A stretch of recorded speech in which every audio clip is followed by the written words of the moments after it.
সুলাইমান নবীর সামনে জিন আনা হলো, মানুষ আনা হলো, পাখি আনা হলো। এবার চিন্তার বিষয়, এতগুলা মাখলুকাত সুলাইমান নবীর সামনে আনার পর তিনি নিয়ন্ত্রণ করতে পারতেন কিনা? আল্লাহ বলেন ফাহুম ইউজাউন, তাদেরকে সারিবদ্ধভাবে সুশৃঙ্খলভাবে নিয়ন্ত্রণ করা হতো, কোনো উশৃঙ্খল হতো না। এত মাখলুকাতে সুলাইমান নবী নিয়ন্ত্রণ করতেন পারতেন সুশৃঙ্খল ভাবে। আমি আল্লাহ এই ক্ষমতা তাকে দান করেছিলাম। সুশৃঙ্খল, মনে করেন জিন আছে, ইনসান আছে, মানুষ আছে, পাখি আছে, তো একটা কেমন হজবরল অবস্থা। পাখিও মানুষ, মানুষরে আমরা নিয়ন্ত্রণ করতে পারি না। আল্লাহ কয় জিন, ইনসান, পাখি যা আছে সবগুলাকে নিয়ন্ত্রণ করা হতো, কারণ আমি সুলাইমানকে যোগ্যতা দিয়েছি। সুলাইমান নবী সবগুলাকে শ্রেণীবদ্ধ করে জিনদেরকে, মানুষদেরকে, পাখিদেরকে আলাদা আলাদা ভাবে, উশৃঙ্খল ভাবে নয় বরং সুশৃঙ্খল ভাবে তাদেরকে বিন্যস্ত করতে, একদম সুশৃঙ্খল। তো সবাইরে বিন্যস্ত কইরা সুলাইমান নবী সফরে রওনা করছে। বিশাল বড় সিংহাসন, এটার উপরে যখন উঠতেন বাতাসকে বলতেন বাতাস আমাকে নিয়ে যাও। বাতাসও নিয়ন্ত্রণাধীন ছিল। বাতাস ওই সিংহাসন উড়িয়ে যত দূর সুলাইমান নবী যেতে মন চায় তত দূর ওই বাতাস সুলাইমান আলাইহিস সালাতু ওয়াস সালামকে নিয়ে যেতেন। বাকি এই ক্ষমতাটা আল্লাহ দিয়েছেন। সবাইরে নিয়ে রওনা করছে। রওনা করার পর সব শ্রেণীকে এটার মধ্যে উঠাইছে। বিভিন্ন শ্রেণীর কাজ ছিল বিভিন্ন ধরনের।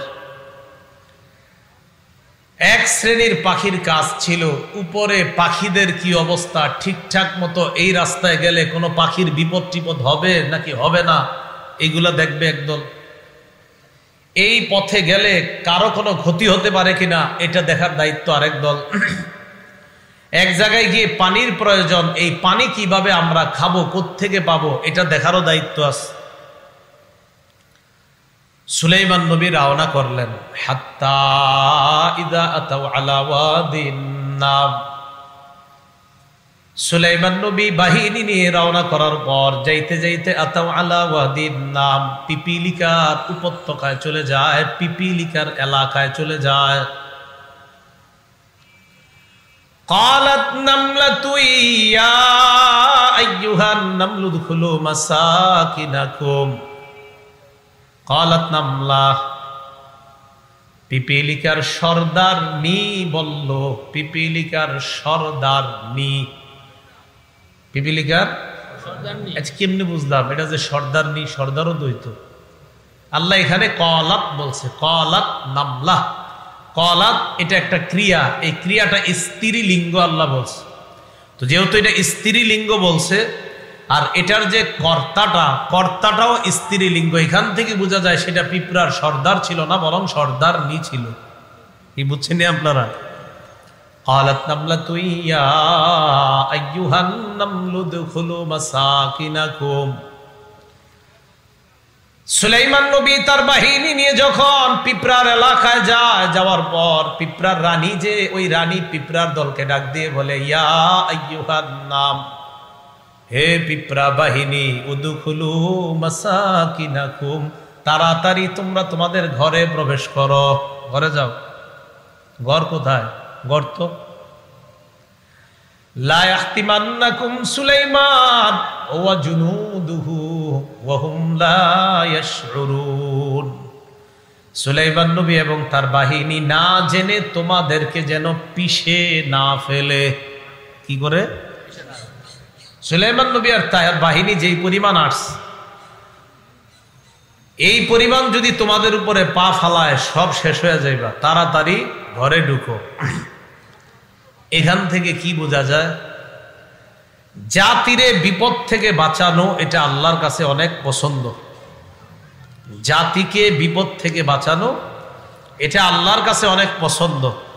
একটা পিঁপড়ার রানী তার জাতিকে বিপদ থেকে বাঁচানোর জন্য আহ্বান করছে, আল্লাহ এত পছন্দ করছে, এই ঘটনা বইলা ওই পিঁপড়ার নামে একটা সূরা কোরআনে আল্লাহ দিয়ে দিচ্ছে। এই জন্য দাওয়াতের কাজ যারা করে, আমরা যারা মানুষকে জাহান্নাম থেকে বাঁচার দাওয়াত দেয়, যারা মানুষকে জান্নাতে নেওয়ার আহ্বান জানায়, ভাই আসেন নামাজ পড়েন, নামাজ না পড়লে জাহান্নামে যাবেন, এটা আল্লাহর কাছে অনেক দামি কাজ। কারণ জাতিকে বিপদ থেকে বাঁচানো আল্লাহর কাছে এত দামি যে আল্লাহ ওই দামি কথাটা কোরআনে জানায়া দিছে। তো একটা পিঁপড়া তার জাতিকে বাঁচানো যদি এত দাম হয়, আল্লাহ পাক রব্বুল আলামিন যে মানুষের জন্য জান্নাত দান করবেন, যে মানুষ জাহান্নামের মধ্যে যাবে, আল্লাহর শ্রেষ্ঠ এই মাখলুককে যদি আরেকজন জাহান্নাম থেকে বাঁচানোর কাজ করে, পিঁপড়া তো শ্রেষ্ঠ না, মানুষ তো শ্রেষ্ঠ। পিঁপড়ার কাজ যদি আল্লাহর পছন্দ হয়, তো শ্রেষ্ঠ মানুষ যখন তার বান্দাদেরকে জাহান্নাম থেকে বাঁচানোর কাজ করবে, এটা তো নিঃসন্দেহে আল্লাহর কাছে আরো অনেক বেশি পছন্দ হবে। যেন জাতিকে বাঁচানো, এই জন্য তো আল্লাহ বলেন ওয়ামান আহসানু কাওলাম মিম্মান দাআ ইলাল্লাহ ওয়া আমিলা সালিহা। ওই ব্যক্তির চেয়ে দামি কথা আর কার? যে ব্যক্তি মানুষকে আল্লাহর দিকে আহ্বান করে, ওয়া আমিলা সালিহা, নেক কাজ করে, ওয়া ক্বালা, আর বলে ইন্নানি মিনাল মুসলিমিন, আমিও আত্মসমর্পণকারীদের একজন। ও মানুষ, আমি তোমাদেরকে আল্লাহর দিকে দাওয়াত দেই, মুসলমান হয়ে যাও, তোমরা সারেন্ডার করো, আল্লাহর কাছে আত্মসমর্পণ করো। আর হ্যাঁ, আমিও আত্মসমর্পণকারীদের একজন। আল্লাহ কয় এই কথাটা যে বলে, এর চেয়ে দামি কথা আর কি হতে পারে? মুয়াজ্জিন সাহেব আজান দেয় না ডেলি? আল্লাহু আকবার, আল্লাহু আকবার। আম্মা জান আয়েশা সিদ্দিকা রাদিয়াল্লাহু তাআলা আনহা বলেন, ওই ব্যক্তির চেয়ে দামি কথা আর কার? এর দ্বারা উদ্দেশ্য আল মুআজ্জিনুনা সুলাহা, মুয়াজ্জিন যারা আল্লাহু আকবার আল্লাহু আকবার বলে, আর যখন বলে হাইয়া আলাস সালাহ, হাইয়া আলাস সালাহ, আসো নামাজের দিকে আসো, আসো কল্যাণের দিকে আসো। আম্মা জান আয়েশা বলেন, মুয়াজ্জিনের এই ডাকাটা, এই আহ্বানকারীটা, এই যে মুয়াজ্জিন কয় আসো নামাজের দিকে আসো, আসো কল্যাণের দিকে আসো, এটা পৃথিবীর সবচাইতে শ্রেষ্ঠ আহ্বান আল্লাহর কাছে। মুয়াজ্জিন সাহেবের আজানে কি আমরা একজন আসি না মহল্লার অনেকে আসি? তাহলে একটা জাতি আমরা এখানে আইসা জান্নাতি হওয়ার আশায় নামাজের মধ্যে দাঁড়াই, ঠিক না? তো নামলা তুই ইয়া আইয়ুহাদ নামলুদখুলু মাসাকিনাকুম, পিঁপড়ার রানী কয় উদখুলু, প্রবেশ করো, মাসাকিনাকুম, তোমাদের গৃহে প্রবেশ করো, লা ইয়াহতিমান্নাকুম, তোমাদেরকে যেন পিষে না ফেলে, সুলাইমান ওয়া জুনুদুহু, সুলাইমান এবং তার বাহিনীরা, ওয়াহুম লা ইয়াশউরুন, না জেনে পিষে ফেলবে। কারণ তোমরা পিচ্ছি পিচ্ছি, তোমাদেরকে তো দেখবে না, পাড়া দিলে তোমাদেরকে পিষে ফেলতে পারে। বাকি রানী ছিল অনেক বড়। এই যে পিঁপড়ার যে রানী, তাফসিরে তার ব্যাপারে লেখছে, সে দেখতে তুলনামূলক অনেক বড় ছিল, কেউ কেউ অনেক বেশি, অনেক বড় বড় লেখছে তাকে। তাফসিরে ইবনে কাসিরে তো আসছে কাযিবি, নেকড়ে বাঘের মতো ছিল। ইবনে কাসিরে আসছে। হ্যাঁ, যখন সুলাইমান নবী শুনলেন এক পিঁপড়া তার জাতিরে কয় এই গর্তে ঢুকো, গর্তে ঢুকো, সুলাইমান নবী আর তার বাহিনী তোমাদেরকে পিষে ফেলতে পারে, ফাতাবাসসামা দাহিকাম মিন কাওলিহা, পিঁপড়ার কথায় সুলাইমান নবী মুস্কি হাসি দিলেন। সুবহানাল্লাহ। وقال رب أوزعني أن أشكر نعمتك التي أنعمت علي, সুলাইমান নবী বললেন রব্বি আউজি'নি, হে আমার রব, আমাকে আপনি তৌফিক দেন, আন আশকুরা নি'মাতাকাল্লাতী আন'আমতা আলাইয়া, আমি যেন আপনার নিয়ামতের শুকরিয়া আদায় করতে পারি, যে নিয়ামত আপনি আমার প্রতি দান করছেন, ওয়া আলা ওয়ালিদাইয়া, আমার পিতা মাতার প্রতি যে নিয়ামত আপনি দান করছেন, ওয়া আন আ'মালা সালিহা, আমি যেন নেক আমল করতে পারি, এই তৌফিক আপনি আমাকে দান করেন, তারদাহু, এমন নেক আমল, যে নেক আমলে আপনি সন্তুষ্ট হয়ে যান, ওয়া আদখিলনি বিরহমাতিকা ফি ইবাদিকাস সালিহিন, আপনি আপনার রহমতের মাধ্যমে আমাকে আপনার নেককার বান্দাদের অন্তর্ভুক্ত বানায় নেন। সুলাইমান নবী আল্লাহকে বললেন, আল্লাহ আমাকে আপনি তৌফিক দেন, আপনার নিয়ামতের শুকরিয়া যেন আমি আদায় করতে পারি। এই দোয়া সুলাইমান নবী কেন করলেন? পিঁপড়ার ভাষা বুঝার পর সুলাইমান নবী চিন্তা করলেন, অন্য মানুষ তো পিঁপড়ার ভাষা বুঝে না, পিঁপড়ার ভাষা আল্লাহ মাকে বুঝার ক্ষমতা দান করছেন। এই কারণেই তো পিঁপড়া তার জাতিকে বলছে ঘরের মধ্যে ঢুকে যাও, আমি সুলাইমান তার ভাষাটা বুঝতে পারলাম। এটা তো আল্লাহর কত বড় একটা নিয়ামত। সুলাইমান নবী চিন্তা করলেন, পিঁপড়া যে তার জাতিরে বলছে ঘরে ঢুকো, আর আমি যে এটা বুঝতে পারছি, এটা তো আল্লাহর বড় নিয়ামত, অন্যরা তো এটা বুঝতে পারে না। তো আল্লাহ আপনি যে আমার এত বড় নিয়ামত দান করছেন, তৌফিক দেন যেন আমি আপনার বেশি শুকরিয়া আদায় করতে পারি। নবীদের থেকে কি শিখলাম? উনি নিয়ামত পাওয়ার পরে শুকরিয়া বাড়ায়া দিছে, নিয়ামত পায়া খুশি বাড়ায়া দিছে, শুকরিয়া বাড়ায়া দিছে, আল্লাহ কৃতজ্ঞতা। আর আমাদের অবস্থা কি? নদীর মাঝখানে বিপদে পড়ি আমরা, তখন আল্লাহরে ডাকি। কারে?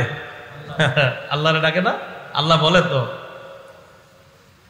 ফাইযা রাকিবু ফিল ফুলকি দাউল্লাহ মুখলিসিনা লাহুদ্দিন।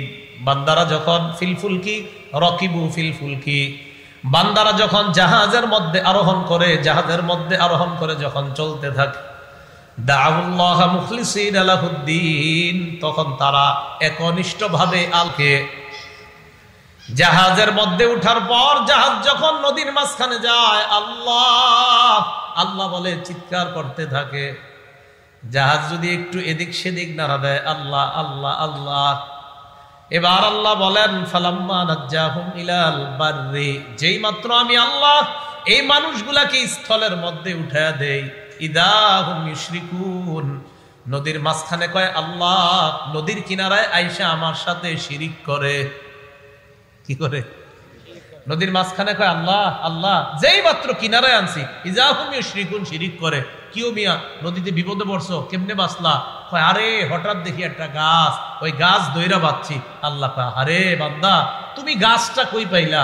নদীর আশেপাশে কোথাও তো গাছ নাই, তোমার মাথায় একবার আসলো না তোমার জন্য এই গাছ পাঠাইলো কে? তুমি না আমারে ডাকলা নদীর মাঝখানে, তো আশেপাশে তো কোথাও গাছ ছিল না, নদীতেও গাছ ছিল না, আশেপাশে কোথাও গাছ নাই, হঠাৎ একটা গাছ পাইলা আর এটাতে ধরে তুমি নদীর কিনারায় আসলা। কে মাথায় আসে না কে পাঠাইতে পারে? কিনারায় আইসেই বলো তুমি নাকি গাছ দইরা ভাসলা। কেন তুমি বললা না যে আল্লাহরে ডাকছিলাম, হঠাৎ আল্লাহ গাছের ব্যবস্থা করছে, আর ওই গাছ ধরে আল্লাহ আমাকে নদীর কিনারায় নিয়ে আসছে।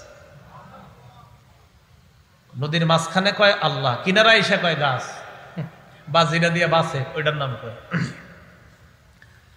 জরাক্রান্ত হওয়ার পর ঘরের মধ্যে শুয়ে থাকে, বিছানায় শুয়ে থাকে, লেপ গায়ে দেয়, কম্বল গায়ে দেয়, আল্লাহ আল্লাহ আল্লাহ করতে থাকে। যেই মাত্র সুস্থ হয়, কেউ কিভাবে সুস্থ হইলেন? মাশাআল্লাহ, নাপা খাইছে। নাপা খাইবেন না এমন না, নাপা তো খাইবেন, কিন্তু আপনি কেন এটা বললেন না আলহামদুলিল্লাহ ভাই নাপা খেয়েছিলাম, আলহামদুলিল্লাহ সুস্থ হয়েছি? এই শব্দটা আপনার মুখ দিয়ে, এই বাক্যটা কেন আসে না বলেন? দুইজন জ্বরাক্রান্ত হয়েছি, একই জ্বর, হসপিটালে আমরা দুজনের একই রিপোর্ট, একই ওষুধ দিছে, উনি ভালো হয় না আমি ভালো হয়েছি, তো কেন মাথায় আসে না যে একই ওষুধে উনি ভালো হচ্ছে না আমি ভালো হচ্ছি, কাজটা তো ওখান থেকে হচ্ছে? কেন বুঝে আসে না? তাহলে বলেন তো ভাই, কিভাবে সুস্থ হইলেন? জবাবটা কি হবে? আলহামদুলিল্লাহ ভাই, আল্লাহ সুস্থ করে দিছে। কি খাইছিলেন? ভাই খাইছিলাম নাপা খাইছিলাম আর কি, আল্লাহর নামে ওই নাপা খাইছি একটা, আলহামদুলিল্লাহ সুস্থ হয়ে গেছে। এই শব্দটা সমস্যা কি? একটু সুন্দর বাড়ায় বললেন। আমার ভাই গিয়া নাপা আনছিল, আল্লাহর নাম নিয়ে নাপাটা খাইছি, একটু তো বলতে পারেন যে আল্লাহর নাম নিয়ে নাপাটা খাইছি, নাপা খাওয়ার পর আলহামদুলিল্লাহ সুস্থ হয়ে গেছে, শেষ না? আপনারা জিজ্ঞাসা করছে কি হয়েছে, এতক্ষণ কম্বলের নিচে আল্লাহ আল্লাহ আল্লাহ আল্লাহ করতেছেন, সুস্থ হওয়ার পরে আপনি আল্লাহর নামটাই আর নিচ্ছেন। এটা আল্লাহ কি বলে দেখেন, কোরআনের 25 নম্বর পারা শুরু পৃষ্ঠায় আল্লাহ কয়, ওয়াইদা আনআমনা আলাল ইনসানি আ'রাদা ওয়া নাআ বিজানিবি, আমি যখন মানুষকে নিয়ামত দান করি, আ'রাদা ওয়া নাআ বিজানিবি, মানুষ আমারে মুখ ফিরায় দেয়, আমার থেকে মানুষ মুখ ফিরায় নিয়ে যায়। একবার চিন্তা করেন আল্লাহ কিভাবে কথাটা বলে, আমি যখন মানুষকে নিয়ামত দেই, মানুষ আমার থেকে মুখ ফিরায় নেয়। দেখছেন, আমি নিয়ামত দিলে আমার থেকে মুখ ফিরায় নেয়। ওয়ানা বিজানিবি, আমারে শুধু পাশ দেখায়, মানে আমার এক আল্লাহ কয় আমি নেয়ামত দেই, আমার থেকে মুখ ফিরায় নেয়।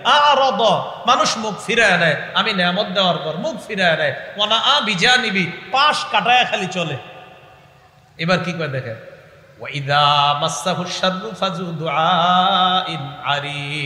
আর যখন তারে কোনো বিপদ স্পর্শ করে লম্বা চওড়া দোয়াওয়ালা বনে যায়, মিলাদ দেয় করে। যখন বিপদ স্পর্শ করে আল্লাহ কয় ফাজু দুআ ইন আরিদ, তখন সে লম্বা চওড়া দোয়াওয়ালা বনে যায়। ইমাম সাহেব আসর নামাজের পরে একটু দোয়া করে দিয়েন, কি হয়েছে এই সমস্যা। আল্লাহ কয় আমি তোমার নেয়ামত দিলে তুমি আমার পাশ কাটায় চলো, একটু বিপদে বললে তখন আল্লাহ আল্লাহ আল্লাহ। তো নেয়ামতটার সময় আল্লাহ আল্লাহ বলতে পারলা না? ভাই বুঝছেন নি কথাটা? তো সুলাইমান নবী নেয়ামত পাওয়ার পরেও কারে বেশি ডাকতেছে? আল্লাহ আপনি আমারে নেয়ামত দিচ্ছেন পিঁপড়ার ভাষা, অন্যরা বুঝে না, আমি পিঁপড়ার ভাষা বুঝি। আল্লাহ এই নেয়ামতের শুকরিয়া আদায় কখনো শেষ হবে না। আল্লাহ আপনি যে আমাকে নেয়ামত দান করছেন, আমারে তৌফিক দেন আমি যেন আরো বেশি শুকরিয়া আদায় করতে পারি। তো কি শিখলাম? নেয়ামত পাইলে আগের থেকে আল্লাহকে স্মরণ যতটুকু আগে করতাম, নেয়ামত পাওয়ার পর এটা কি কমাবো না আরো বাড়াবো? ভাই কথাটা মনে রেখেন, তিনটা কথা মনে রেখেন সারা জীবন। তিনটা গুণ অর্জন করতে পারলে দুনিয়ার সব সফলতা আপনার কাছে এসে ধরা দিবে। কয়টা? সালাসুন ইউদরিকু বিহিন্নাল আবদু রাগাইবাদ দুনিয়া। তিনটা গুণ অর্জন করতে পারলে দুনিয়ার সব সফলতা অর্জন করতে পারবেন। এক নাম্বার দুআ ফির রাখা, সুখের সময় বেশি বেশি দোয়া করা। সুখের সময় বেশি বেশি দোয়া করা, দেখছেন নি? সুখের সময় বেশি দোয়া করা। দুঃখের সময় তো আল্লাহরে ডাকেনি, সুখের সময় বেশি দোয়া করবেন। দুই নাম্বার সবরু ফিল বালা, বিপদে ধৈর্য ধারণ করা। তিন নাম্বার আর রিজা বিল কাজা, আল্লাহ যা ফয়সালা করে তা সন্তুষ্ট চিত্তে মেনে নেওয়া। তাহলে এক নাম্বার যেটা জানলাম, সুখের সময় বেশি বেশি দোয়া করা। সুখের সময় যদি বেশি বেশি দোয়া করতে পারি, দুঃখের সময় আল্লাহ আমাদের পাশে বেশি বেশি থাকবেন। এই জন্য সুখের সময় বেশি আল্লাহরে ডাকবেন। এই জন্য রাসূলুল্লাহ সাল্লাল্লাহু আলাইহি সাল্লাম বলছে, 5 জিনিসের আগে 5 জিনিসকে গনিমত মনে করবা। এর মধ্যে একটা ওয়াসিহাতাকা ক্বাবলা সুকুমিক, অসুস্থ হওয়ার আগে সুস্থতাটা বেশি কাজে লাগাইবা। আমাদের অভ্যাসটা কেমন? সুস্থ থাকলে বিবি 2টার দিকে কয় এই খানা খাইতে আসেন, 2টা যায়, 2:30টা যায়, 3টা যায়, 4টা যায়, আরে খানা খাবেন না? আচ্ছা আসতেছি। 4:30 হয়, আরে খানা খাবেন না? আসর হয়ে গেছে, ও আচ্ছা আসতেছি। 2.5 ঘন্টা হযরতের কি হয়েছে? শুক্রবার দিন ছুটির দিন পাইছে, উনি মোবাইলে ফেসবুকে আসক্ত।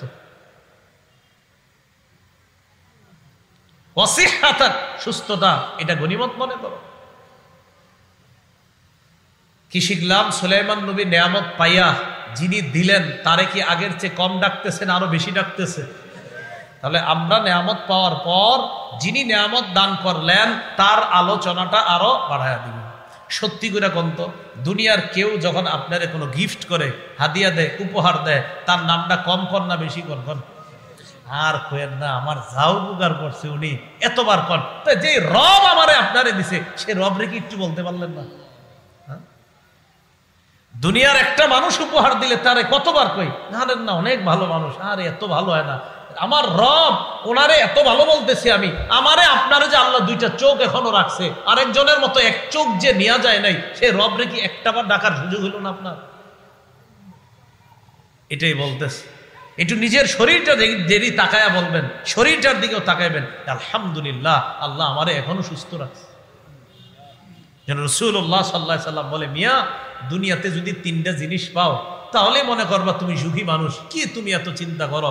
তুমি ঘুমাইলা, সকালবেলা উঠলা, ওঠার পর তুমি বিবিরে জিজ্ঞাসা করবা, কি জিজ্ঞাসা করার আগে তুমি দেখবা 1 নাম্বার তুমি সুস্থ আসনি পরিবার নিয়ে তুমি সুস্থ আছো কিনা 1 নাম্বার।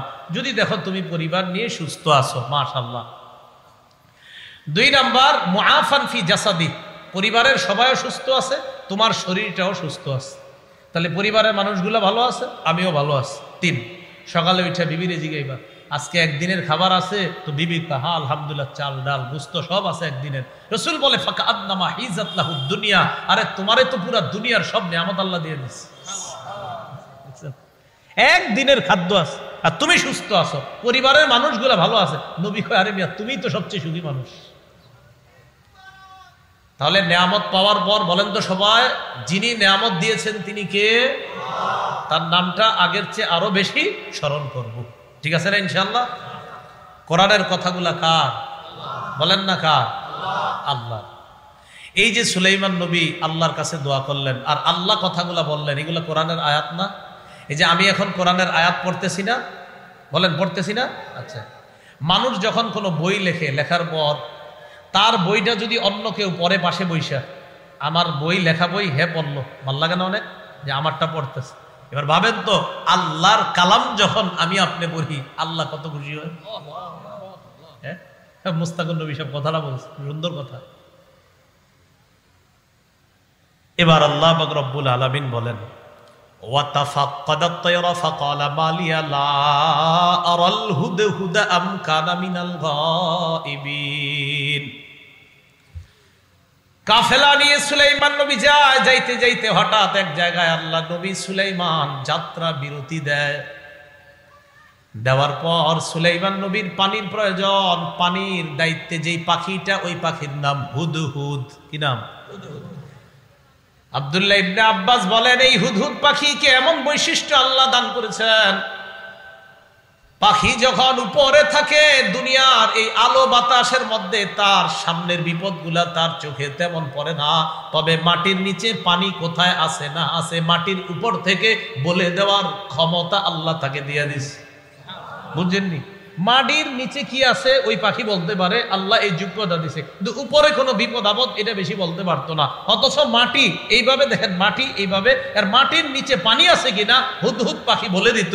সুলাইমান নবী এখানে পানি আছে, এখানে কাজ টাজ দেন, জিনদেরকে নিয়ে বা যাদেরকে কাজে লাগান তাদেরকে দিয়ে এখানে আপনি গর্ত করেন, এখানে পানি পাবেন, আমি দেখছি এখানে পানি আছে। হুদহুদ পাখিকে আল্লাহ এই যোগ্যতা দান করছে। এক জায়গায় গেছে, পানি দরকার, তো পানির দায়িত্বে কে আছে? হুদহুদ। কোথায় হুদহুদ? তাফাক্কাদাত তাইর, হুদহুদকে খুঁজছে। ওয়া তাফাক্কাদাত তাইর, পাখি তালাশ করছেন। ফাকালা, বললেন, মালিয়া, কি হলো আমার? লা আরাল হুদহুদ, হুদহুদকে দেখছি না কেন? আম কানা মিনাল গায়িবিন, হুদহুদ কি গায়েবদের অন্তর্ভুক্ত হয়ে গেছে? অর্থাৎ যারা এখানে উপস্থিত নাই তাদের অন্তর্ভুক্ত হয়ে গেল। হুদহুদ কোথায়? এখানে নাই। সুলাইমান নবী সাথে সাথে যখন বুঝতে পারলো হুদহুদ এখানে নাই, তিনি বললেন, লা উআযিবান্নাকু আযাবান শাদীদা, হুদহুদকে ভয়ঙ্কর শাস্তি দিব। আও লা আযবাহান্নাকু, অথবা হুদহুদকে জবাই করে ফেলবো। আও লা ইয়াতিয়ান্নি বিসুলতানিম মুবিন, অথবা হুদহুদ নির্দিষ্ট কোনো প্রমাণ আমার কাছে উপস্থিত করবে।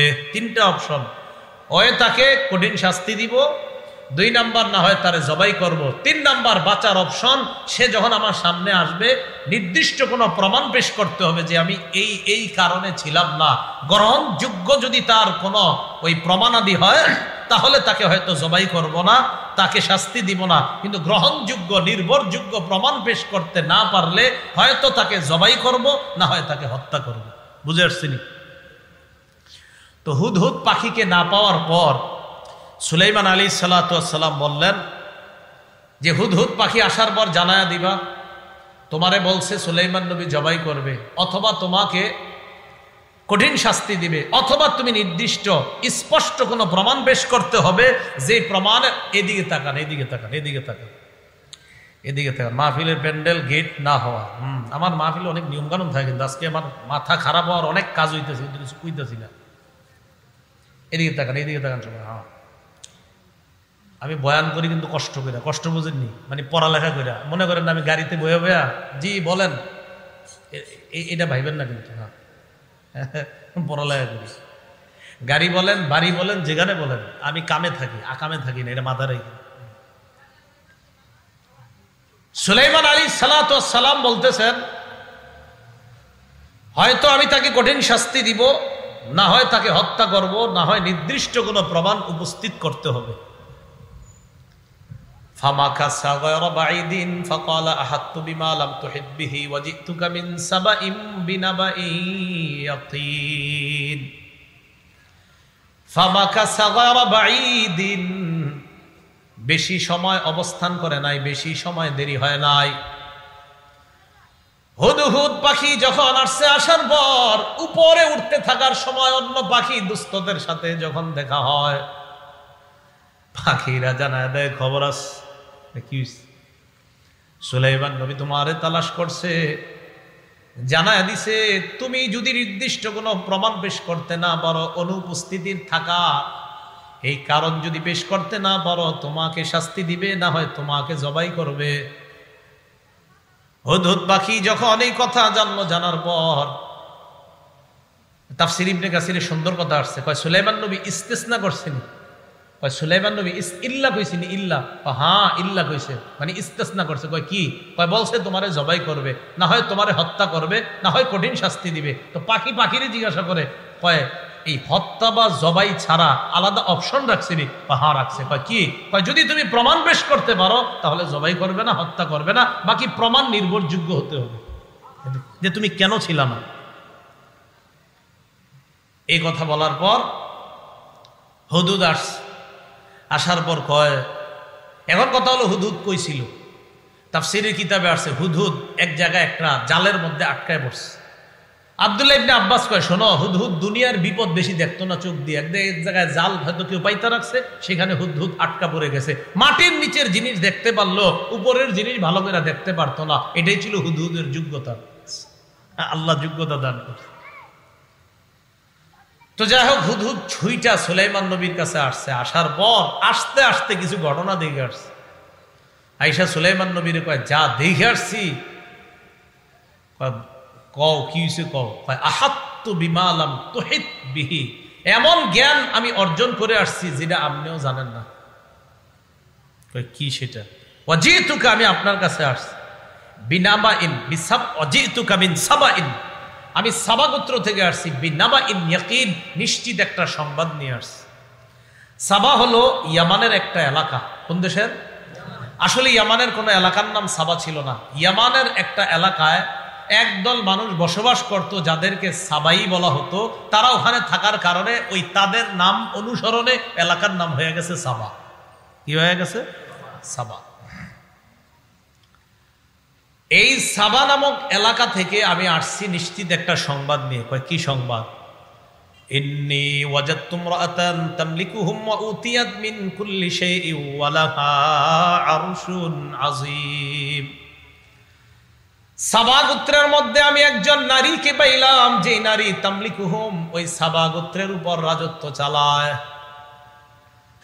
আমার জানা মতে আপনি তো রাজত্বের অধিকারী। তাফসীর কারকরাও লেখেন ওই সাবা এলাকাটাও সুলাইমান নবীর রাজত্বেই ছিল, কিন্তু ওনার অজান্তে একদল মানুষের উপর একজন নারী ক্ষমতা চালানো শুরু করছে। ওয়া উতিয়াত মিন কুল্লি শাই, এই নারী সাধারণ কোন নারী না, তাকে সব রকমের জিনিস দেওয়া হয়েছে, মানে সব ক্ষমতা আছে তার, মোটামুটি পাওয়ার আছে। ওয়ালাহা আরশুন আযীম, তার বিরাট একটা সিংহাসন আছে। আজিম বলেন কি? আজিম গুণটা কার জানেননি? আল্লাহ। বলেন আজিম গুণ কার?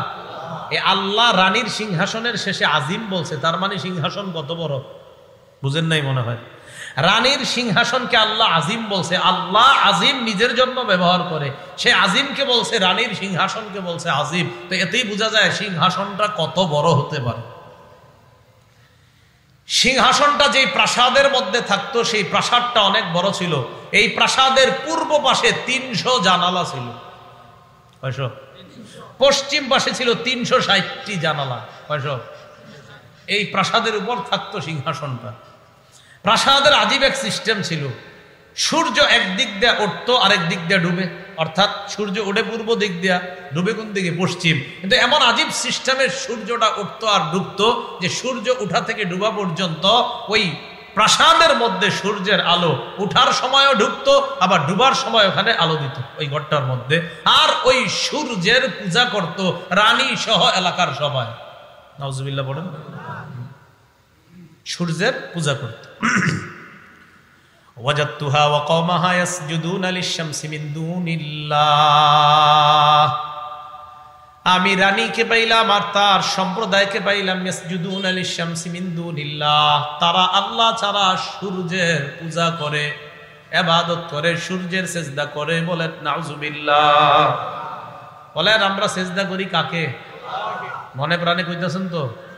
কারে সিজদা করি? নবীজির এক সাহাবী নবীর সামনে আসছে, আসার পর কয় ইয়া রাসূলুল্লাহ, অমুক এলাকায় গেলাম, যাওয়ার পর ওয়াফাকতুহুম ইয়াসজুদুনা লিমারজুবানিন লাহুম, গিয়ে দেখি জনগণ তাদের নেতাকে সিজদা দেয়। ফাকুলতু ফি নাফসি আনতা আহাক্কু আন নাসজুদা লাকা, মনে মনে বললাম আপনি তো সিজদা পাওয়ার বেশি যোগ্য। নাউজুবিল্লাহ। এটা সঠিক কথাই। পৃথিবীর কোন মানুষ যদি সিজদা পাওয়ার যোগ্য হতো কখনো, তো আল্লাহ নবী হতেন। তো সাহাবী কয় হুজুর, এক মানুষরে মানুষ সিজদা করে, সিজদার যোগ্য যদি কেউ হয় সেটা আপনি হবেন। নবী করতে এখন কি কইতে চাও এটা কও, আমরা আপনাকে সিজদা দিই। নাউজুবিল্লাহ পড়েন। নবীজি বললেন লাউ মাররতা বিকবরি আকুনতা তাসজুদু লা, তুমি যদি আমার কবরের সামনে দিয়ে যাইতে, আমার কবরকে কি তুমি সিজদা করতা? জীবদ্দশায় বলতেছে, আমি ইন্তেকাল করার পর যেখানে দাফন করবা, দাফন করার পর আমার কবরের সামনে দিয়ে যদি যাও, আমার কবরকে কি তুমি সিজদা করবা? সাহাবী জবাব দেয়, কোন জবাব দেয় না, চুপচাপ। আল্লাহ নবী কয় যেমনি ভাবে আমার কবরকে সিজদা করা শিরিক জায়েজ নাই, তেমনি ভাবে আমাকে সিজদা করাও শিরিক, আমাকে সিজদা করাও জায়েজ নাই, আমাকে সিজদা করাও হারাম। রাসূলকে সিজদা করা অতএব দুনিয়ার কোন পীর মাশায়েখ ওলি আউলিয়া গাউস কুতুবরে যদি কেউ সিজদা করে, কোনো সন্দেহ নাই আল্লাহর ওলি তো বলে নাই আপনি তারে সিজদা করার জন্য। যারা সিজদা করবে তারা ইনি বিনি আর যেইভাবে জায়েজ বলুক, প্রতারক ভণ্ড, কোনো সন্দেহ নাই। ইনি বিনি বলবে যে এইভাবে ওভাবে, কোনোভাবে না। আল্লাহ ছাড়া কাউকে সিজদা এভাবে হোক সেভাবে হোক যেভাবে হোক শিরিক, হারাম। তাহলে জীবিত কাউকে সিজদা করা, আল্লাহ ছাড়া জীবিত কাউকে সিজদা করা, মৃত কাউকে সিজদা করা, আল্লাহ রাসূলের কবরের সামনেও সিজদা করা। তো এই কবরকে সিজদা করা যদি হারাম হয়, তো পৃথিবীর অন্য যেই কোনো কবরকে সিজদা করা অবশ্যই হারাম, আর কোন মানুষকে সিজদা করা অবশ্যই হারাম। তো এরা সিজদা করে কারে বলেন? সূর্য। তো সূর্যরে যখন সিজদা করে, ওয়াজাদতুহা ওয়া কওমাহা ইয়াসজুদুনা লিশ-শামসি মিন দুনিল্লাহ, আল্লাহ ছাড়া তারা সূর্যের সিজদা করে। ওয়া যায়্যানা লাহুমুশ শাইতানু আ'মালাহুম, শয়তান তাদের জন্য তাদের কর্ম সুসজ্জিত করে দিয়েছে। ফাসাদ্দাহুম আনিস সাবিল ফাহুম লা ইয়াহতাদুন, শয়তান এই সূর্যের পূজাটা তাদের জন্য সাজায়া ধরছে। ভাইও পায়ে ধরি, আপনারা অনেক অনেক এমন শিরিকি কাজ করেন, এমন হারাম কাজ করেন, দেখতে চোখে অনেক সুন্দর লাগে, বিশ্বাস করেন এই যে চোখে সুন্দর লাগে, এই সৌন্দর্য শয়তান করছে। কে করছে? অনেক সময় দেখবেন আপনাদেরকে এসে বলে হুজুর এটা করতে তো ভালো লাগে, আর বলে না যে হুজুর এটা করলে দিলে আবেগ আসে, ভালো লাগে। মনে রাখবেন, আল্লাহর সাথে শিরিক করলে কোনো মানুষের যদি আবেগ আসে, এই আবেগটা আল্লাহর পক্ষ থেকে না, এটা শয়তানের পক্ষ থেকে।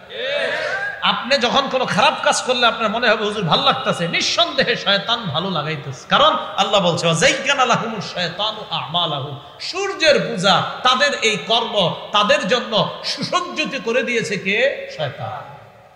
ফাসাদ্দাহুম আনিস সাবিল, ফলে তাদেরকে সঠিক রাস্তা থেকে দূরে রাখছে। ফাহুম লা ইয়াহতাদুন, এই মানুষগুলা তাই হেদায়েত পায় না। এরপরের আয়াতে আল্লাহ বলেন কেন তারা সিজদা করে না ওই রবের, যিনি আসমান এবং জমিনের যত গোপন বিষয় আছে বের করেন। আসমান জমিনে যদি কোনো গোপন বিষয় প্রকাশ করতে চান, কোনো মানুষ না পারলেও কে পারবে? আসমান জমিনের সমস্ত সংবাদ কে প্রকাশ করবেন? বলেন, আসমান জমিনের সমস্ত সংবাদ কে প্রকাশ করবেন? আমরা যা গোপন করি আর প্রকাশ করি তা কে জানেন? আল্লাহ বলেন তিনি জানেন, যা তোমরা গোপন করো যা তোমরা প্রকাশ করো তিনি জানেন। আয়াতটা পড়ি নাই, আপনারা অনুবাদটা খালি করলাম। আল্লাহ ছাড়া কোনো ইলাহ নাই, তিনি হলেন রব, আরশে আজিমের রব। এটা সিজদার আয়াত। কিসের আয়াত? বললে সবটি সিজদা দিয়ে দিয়ে নেন, এই জন্য বললাম না, খালি অনুবাদটা করলাম যে আল্লাহ ছাড়া কাউকে সিজদা দেওয়া শিরিক, জায়েজ নাই। তারা কেন আল্লাহর সিজদা করে না? তারা কেন আল্লাহকে সিজদা দেয় না? যেই আল্লাহ আসমান জমিনের সংবাদগুলা বের করে দেন, যেই আল্লাহ তোমরা যা প্রকাশ করো যা গোপন করো সব জানেন, তা আল্লাহ শেষে বলে শোনো, আল্লাহ তিনি ছাড়া কোনো ইলাহ নাই, ইবাদতের একমাত্র যোগ্য আল্লাহ, তিনি আরশে আজিমের রব। তো পাখি এই কথা বলছে, বলার পর সুলাইমান নবী কয় ঠিক আছে তোমার বক্তব্য শুনলাম। রানী জনগণ নিয়ে শিরিক করে সিজদা করে, কয় হা। সুলাইমান নবী কয় ক্বালা সানানজুরু আসাদাকতা আম কুনতা মিনাল কাযিবিন, ঠিক আছে আমি দেখমু তুমি সত্য কথা বলছো না তুমি মিথ্যাবাদী, আমি দেখবো। কি সুন্দর, আপনারা পারলে ঘরে বাংলা অনুবাদ থাকলে পড়েন, অনেক মজা পাবেন। পড়েন না তো আপনারা, খালি মোবাইল চালান, ঠিক না? পড়েন। সুলাইমান নবী কয় আমি দেখব তুমি কি সত্য কথা বলছো না তুমি মিথ্যাবাদীদের অন্তর্ভুক্ত, এটা আমি দেখব। তো ঠিক আছে পরীক্ষা হবে। কয় কি? ইযহাব বিকিতাবি হাযা, একটা চিঠি লেখছে। চিঠি লেখার পর কয় আমার এই চিঠিটা নিয়ে যাও, ফালকিহ ইলাইহিম, তাদের কাছে চিঠিটা ফালায়া দিবা, সুম্মা তাওয়াল্লা আনহুম, এরপর তাদের থেকে একটু আড়ালে যাইবা, সরে যাইবা, ফানজুর মাযা ইয়ারজিউন, আড়ালে গিয়ে দেখবা তারা কি জবাব দেয়, কি করে না করে সব দেখে আমারে জানাইবা। হুদহুদ পাখি চিঠি নিয়ে রওনা করছে। কেউ বলেন ডানার মধ্যে চিঠি ডানায়, কেউ বলেন না ঠোঁটের মধ্যে চিঠি নিস। কিসের মধ্যে? তাহলে দুইটা বর্ণনা, ডানা দিয়ে নিছে অথবা ঠোঁট দিয়ে। নিয়ে কি করছে? প্রাসাদে গেছে। রানী জেনে ঘুমায়। তো রানী কি করে? সকালবেলা উঠেই আপনার সূর্যের পূজা করে। তো এই জন্য রানী ওই সকালবেলা উঠেই পূর্ব দিকের জানালা মুখে হয়ে থাকে, সূর্যের আলো ঢুকবে আর উঠেই উনি সূর্যের পূজা করবে। পাখি কি করছে? ওই দিক দিয়ে গিয়া ঠোঁট থেকে চিঠিটা ওই ঘরে ফেলায় দিচ্ছে। মুফাসসিরিনে কেরামের কেউ কেউ লেখছে তার উপরে ফেলাইছে। করার পর পাখিটা একটু দূরে সইরা দেখতেছে, দেখি এরা কি করে, কারণ এগুলা তো আবার জানাইতে বুকে। এখন রানী উঠছে, উঠা চিঠি নিয়া সভাসদ বর্গের কাছে আসছে। সংসদে রানীর সদস্য ছিল ৩১২ জন। কয়জন? এই ৩১২ জনের প্রত্যেকের অধীনে ছিল ১০,০০০। মানে মূল ছিল ৩১২ জন, প্রত্যেকের অধীনে আবার ১০,০০০ সেনা সদস্য ছিল। রানী তাদের কাছে আসছে। আসার পর ক্বালাত ইয়া আইয়ুহাল মালাউ ইন্নী উলকিয়া ইলাইয়া কিতাবুন কারীম। রানী তাদেরকে বলে হে সভাসদ বর্গ, ইন্নী উলকিয়া ইলাইয়া, আমার কাছে প্রেরণ করা হয়েছে কিতাবুন কারীম, সম্মানিত একটা চিঠি। সুবহানাল্লাহ, সুবহানাল্লাহ। দেখছেন নি? আচ্ছা রানী সূর্যের পূজা করে, সে এই চিঠিরে সম্মানিত বলছে। এটা ভাবনা আছে অনেক কিছু। চিঠিরে কি বলছে? রানী কেন বলছে? ইন্নাহু মিন সুলাইমান ওয়া ইন্নাহু বিসমিল্লাহির রহমানির রহিম। এই চিঠি সুলাইমানের পক্ষ থেকে, ওয়া ইন্নাহু বিসমিল্লাহির রহমানির রহিম, এই চিঠির মধ্যে লেখা আল্লাহর নামে শুরু করলাম, যিনি রহমান যিনি রহিম। চিঠির মধ্যে লেখা আল্লাহ তাআলু আলাইয়া, হে রানী শোনো, আল্লাহর নামে শুরু করলাম, যিনি রহমান যিনি রহিম। আল্লাহ তাআলু আলাইয়া, আমার উপর অহংকার করবা না। আল্লাহ তাআলু আলাইয়া, তুমি আর তোমার জনগণ আমার উপর অহংকার করবা না। ওয়া আতুনি মুসলিমিন, তোমরা সবাই আত্মসমর্পণ করা অবস্থায় আমার কাছে চলে আসো।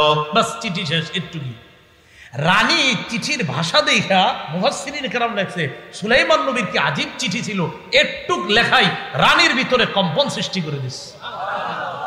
এই জন্য সম্মানের সাথে প্রথমে বলছে যে এটা একটা পবিত্র সম্মানিত চিঠি। ভয় পেয়ে গেছে। কেন ভয় পেয়েছে? শোনো, আল্লাহর নামে বলছি, যিনি রহমান যিনি রহিম, আমার উপরে অহংকার দেখায় না, আত্মসমর্পণ করা, ভালোই ভালোই চলে আসো। একটু কথায় রানী ওই যে আল্লাহর নাম, আরে আমাদের রবের নামটাই তো একটা পাওয়া। রানী ভেবে গেছে। তো কয় কিতাবুন কারীম, এটা একটা পবিত্র চিঠি, সম্মানিত চিঠি।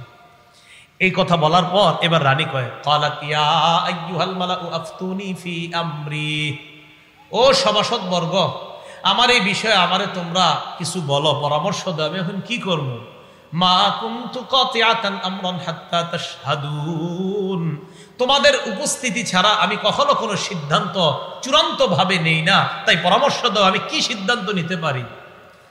সভাসদ বর্গ রানীকে বলল ক্বালু নাহনু উলু কুওয়া, চিন্তা করেন না, নাহনু উলু কুওয়া, আমরা শক্তিশালী, ওয়া উলু বাসিন শাদীদ, আমরা কঠিন যোদ্ধা, আমরা শক্তিশালী, আমরা কঠিন যোদ্ধা।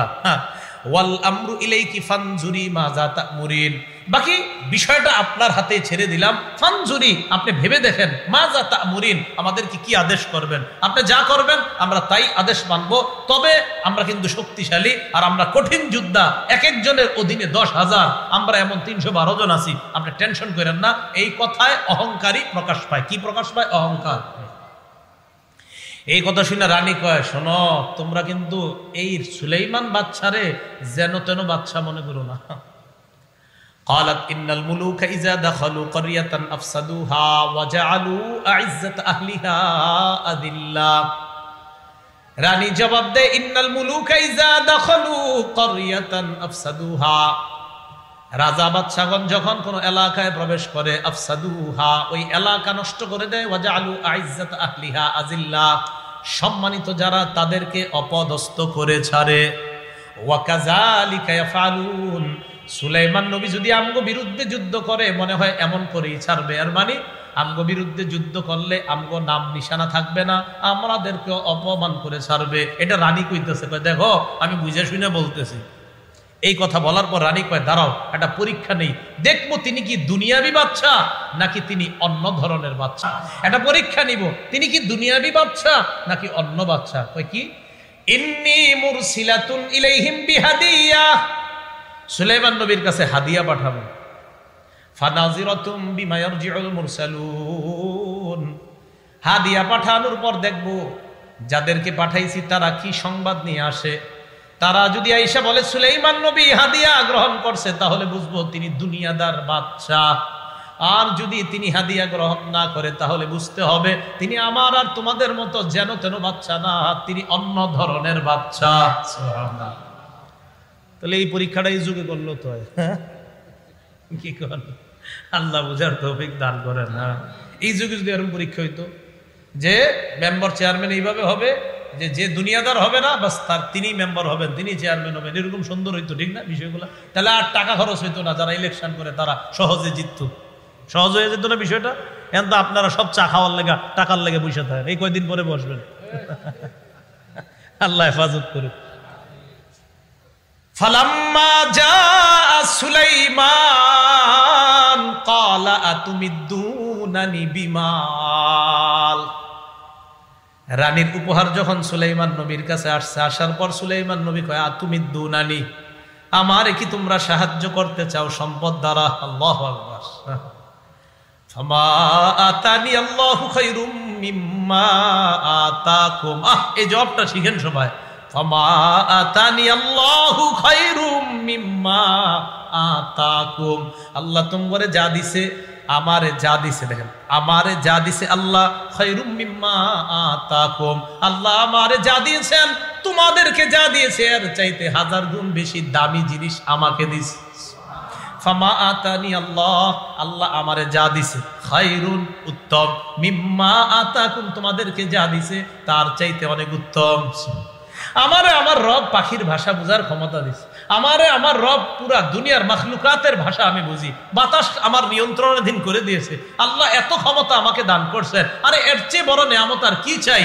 তোমাদেরকে যা দিছে, টাকা পয়সা স্বর্ণ রূপা, এগুলার বাহাদুরি তোমাদের, আমার রব আমারে যেটা দিছে এটা তোমাদের এই উপঢৌকন থেকে 1000 গুণ বেশি দামি। নিয়ে যাও, লাগবে না।